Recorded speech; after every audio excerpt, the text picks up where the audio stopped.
Hello, and welcome to another Health Essentials podcast. I'm John Horton, your host. If you spend most nights wide awake in bed wondering if you'll ever fall asleep, well, today's show is for you. We're going to look at how guided sleep meditation might be a way out of the Insomnia Club. This simple self-care technique is a good way to ready your mind and body for the restful sleep that you need to be at your best every day. Our guide on this journey to Sleep Town will be Melissa Young, a functional medicine specialist at Cleveland Clinic. Dr. Young has joined us before on the podcast to share holistic ways to better your daily life. Now let's see what advice she has to help you put your sleep concerns to rest.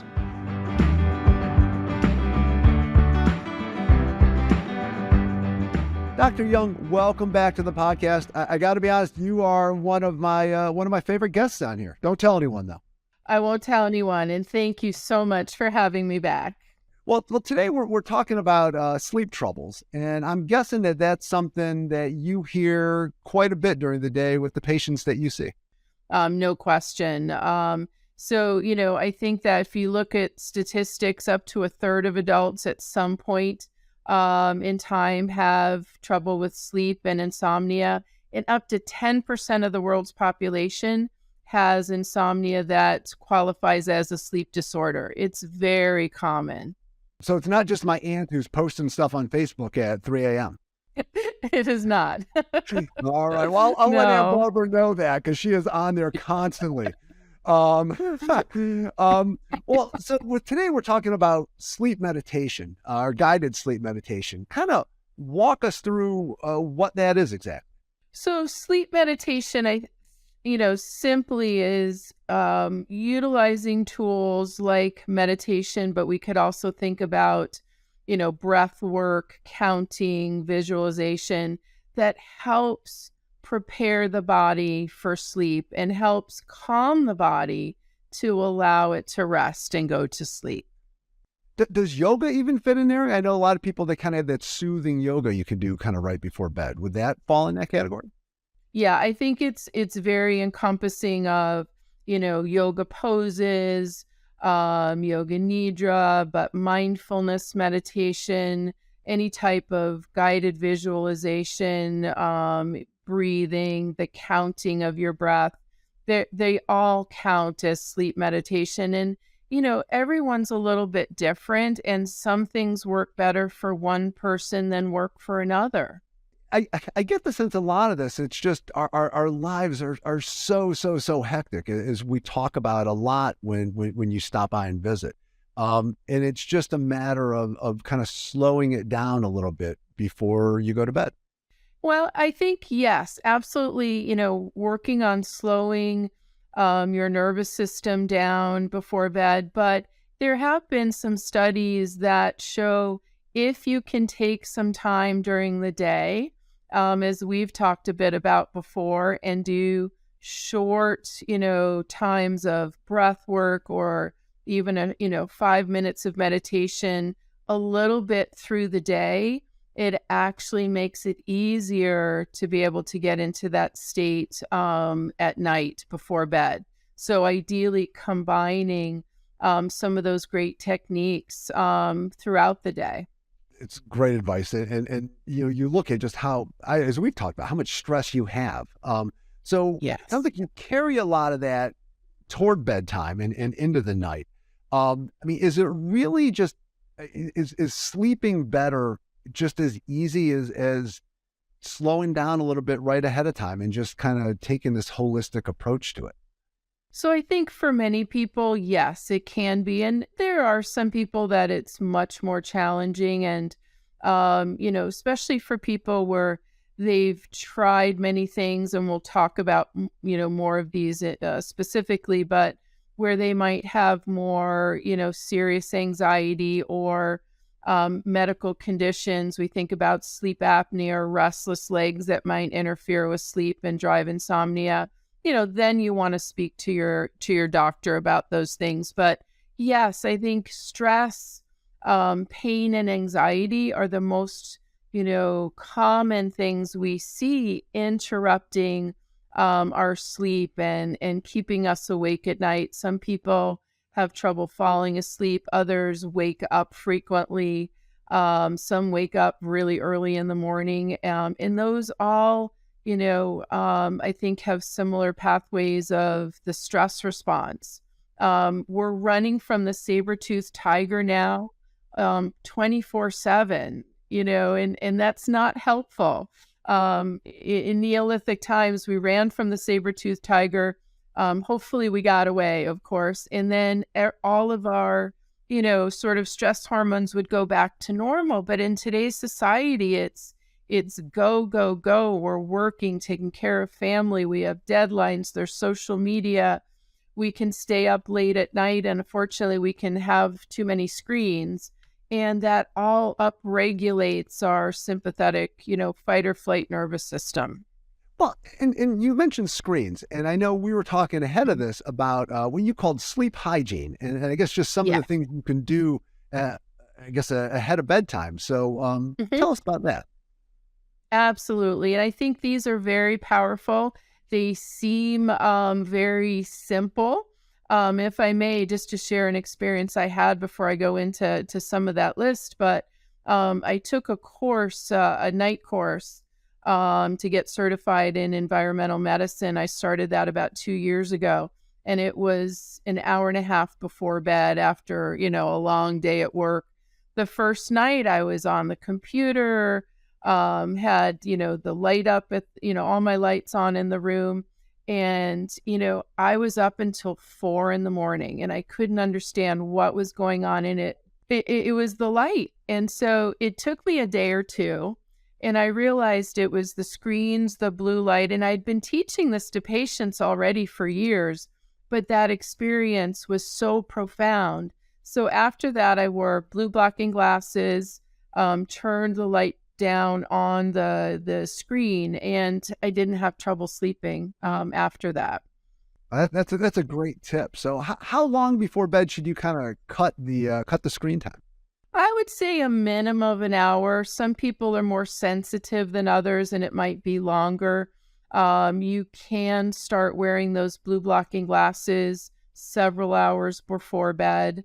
But other things that really can help as well is trying to make sure you finish your dinner about 3 hours before bedtime so that your, food is digested by the time you're going to bed. Keeping your room cool. We are surrounded by so much extraneous light. We're, not even talking about screens, which is blue light that's more activating, but our, street lights. And so having, if you can, blackout shades or a very dark room can also make, quite a big difference in helping you with that transition to sleep. This is where you realize that it's not just, we're talking about sleep meditation, but that's not on its own. I mean, you need to have these other things in place for sleep meditation to even work effectively. Yes, I think it's multifactorial in, today's society, that all these little things play a role. But certainly, coming back to our sleep meditation, finding, the modality that works best for you, just some breath work with either diaphragmatic breathing that we've done before, sort of visualizing relaxation of your muscles, relaxation of your body and mind. Yeah, I think too in our society, we're often replaying the day in our mind and worrying about what maybe we could have done better, we, didn't do right. And so these sleep meditations can be very helpful in helping to release some of those, thoughts. Well, as anyone who's listened to you on our podcast before knows, like you walk us through stuff at the end. So that's a little spoiler alert here. But before we get there, what are the benefits of doing this meditation ahead of time? I mean, what exactly is it doing to your body and what's kind of happening at that moment? So we have our autonomic nervous system, which has two branches, the parasympathetic nervous system and the sympathetic nervous system. Most people are very familiar with the sympathetic fight or flight. And so, I find that with, working with patients and even in my own experience personally, most of us are in that state all the time because it's about, are we getting everything done? What do we have to do next? And it's not so easy when you're in that all the time to just say, all right, well, I'm going to relax now, or I'm going to go to sleep. What we're doing with the sleep meditation, or the yoga poses or the visualization is shifting our nervous system out of sympathetic fight or flight into the parasympathetic, which we call the rest and the digest mode. And that allows then for us to be able to fall asleep better, hopefully stay asleep, and, regenerate and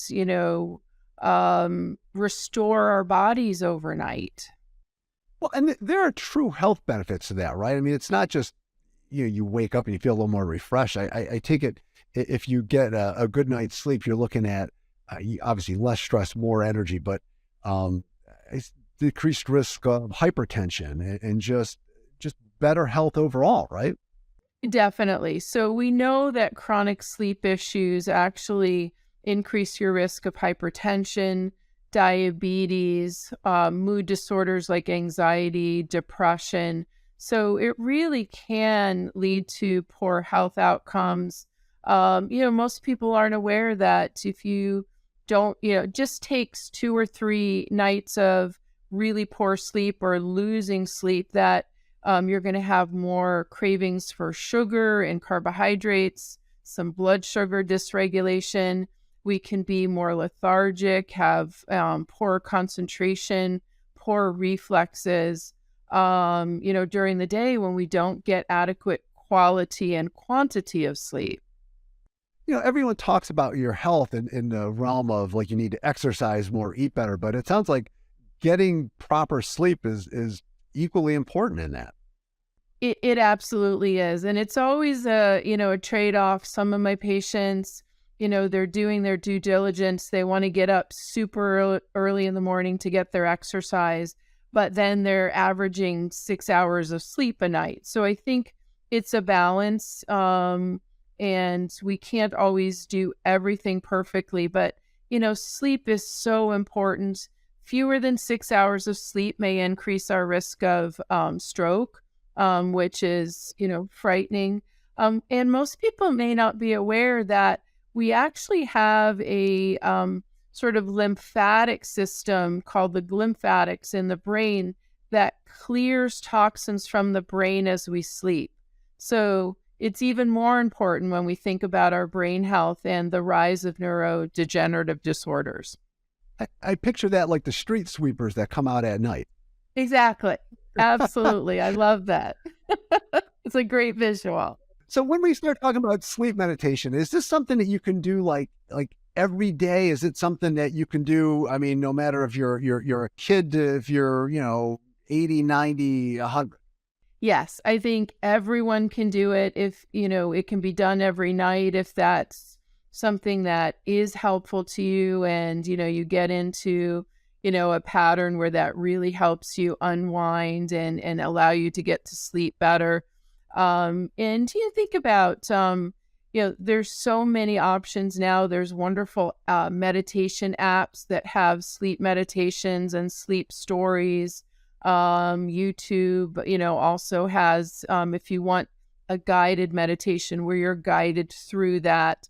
But I also think over time, people can learn to do this on their own and go through a body scan or try different breath techniques so that they, are actually learning to self-soothe and guide themselves into, more of a relaxed state.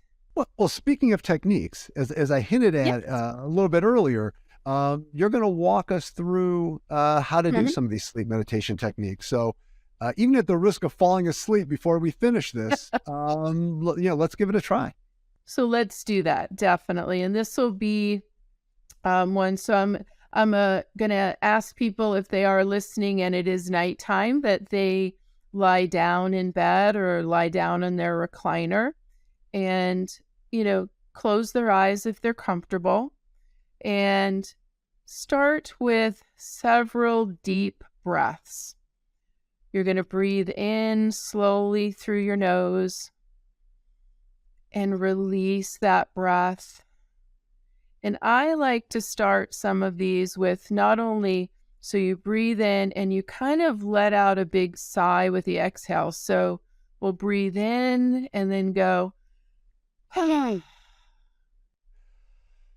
Oh, all right. I'm with you here. It's weird as you start slowing down. I swear I can feel my heart beating like I'm much more aware of it than I am if I'm just roaming through my day.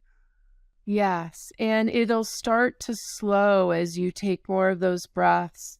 And then we're going to actually start at our feet and our toes. And we're going to bring awareness to our feet. And we're going to assess and scan, is there any tension in our feet and our toes? We can wiggle those toes if that feels good. And thinking about just starting to release any tension as we move up the body. It's important to know that we won't clear thoughts from our mind. You're going to have thoughts, and that's very normal, even during this process. I like to think about just acknowledging those thoughts and then thanking them for coming and then letting them go. And then we're going to move up the body to our lower legs. If there's any tension there or you want to move to get in a bit more comfortable position, feel free to do that. Breathing into that area and letting go of any stress, then tension that you feel with your out breath. Just taking a moment there. And then we're going to move up to our knees and our thighs.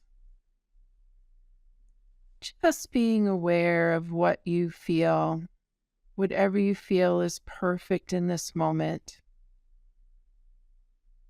If there is any tension there, again, letting it release to the out breath, letting it sink into the bed, down into the earth. Just taking a moment there. And then we're going to move up to our belly. Sometimes we can hold a lot of tension there. And being aware of the breath moving in and out of your belly as it rises and falls. Releasing any tension with the out breath.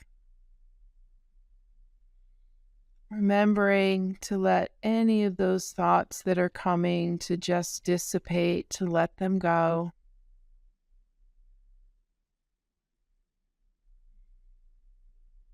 Think about watching a train in the distance. We don't need to hop on that train. Thoughts are the same. Let them come and let them go.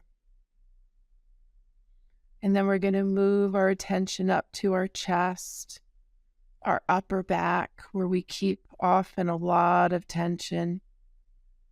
Letting yourself sink more softly into the bed as you relax more and more. If it feels right, you can shrug your shoulders and gently let them drop, releasing tension, releasing some of those tight muscles.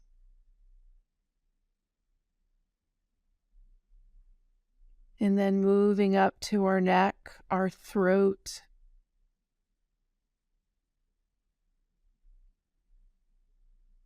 Releasing any tension we might feel there as we breathe out.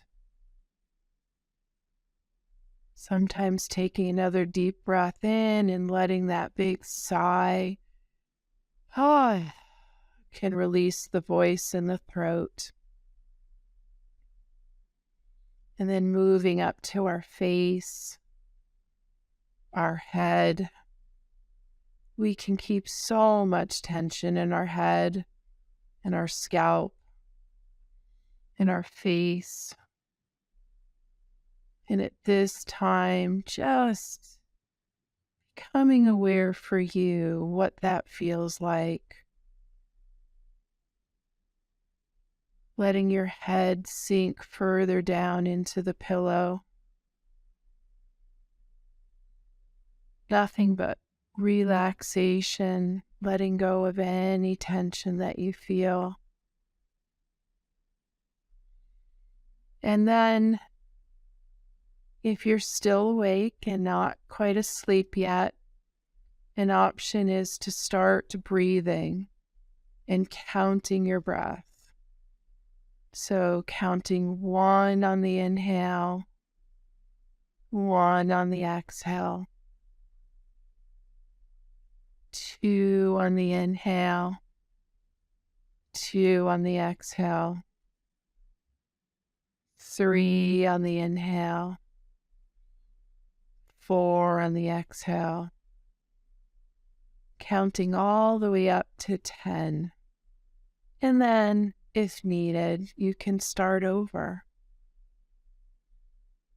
And at least for today's exercise, we're going to gently bring our attention back to the room and open our eyes when we're ready and we feel comfortable.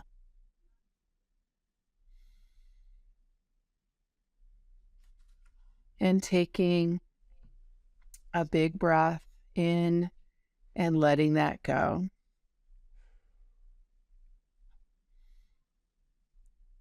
Are you still awake, John? I feel like I'm ready for a nap right now. So so before I nod off, Yes. is there anything else you'd like to mention about guided sleep meditation? So that was just one example. Some people find some restorative yoga poses incredibly relaxing before bed. Some people just using the breath, whether that's counting, breathing in, and extending the exhale. It's finding something that works for you, because there's so many wonderful options that everyone's different, and things resonate with one person versus another. But these things are so powerful, and the benefits not only here of sleep meditation and helping our bodies be able to transition to sleep, but we will have actually long-term benefits as we do more of these types of exercises, shifting our body out of that fight or flight, which, actually is creating stress or helping us produce stress hormones in the body that, don't serve us, day after day, hour after hour. But the more we shift into parasympathetic, even 5 minutes at a time, our bodies will thank us, and we'll have lower blood pressure, lower heart rate, and I think feel less stress. Well, I know I already feel less stress now. So as it always seems like I do after a podcast session with you. So thank you again for giving us some absolutely wonderful tools to help us sleep and live a little better. Well, thank you again for having me. It's always wonderful spending time with you. I'm going to try to move around a little bit now because I am really ready to fall asleep. I am too. Thanks again for coming in, Dr. Young. Thank you. Bye-bye. If you're having trouble catching Z's at night, guided sleep meditation may be just what you need to get a good snooze. Taking time to relax before bedtime can help you fall asleep faster and sleep longer and better. It's definitely worth a try. Till next time, be well.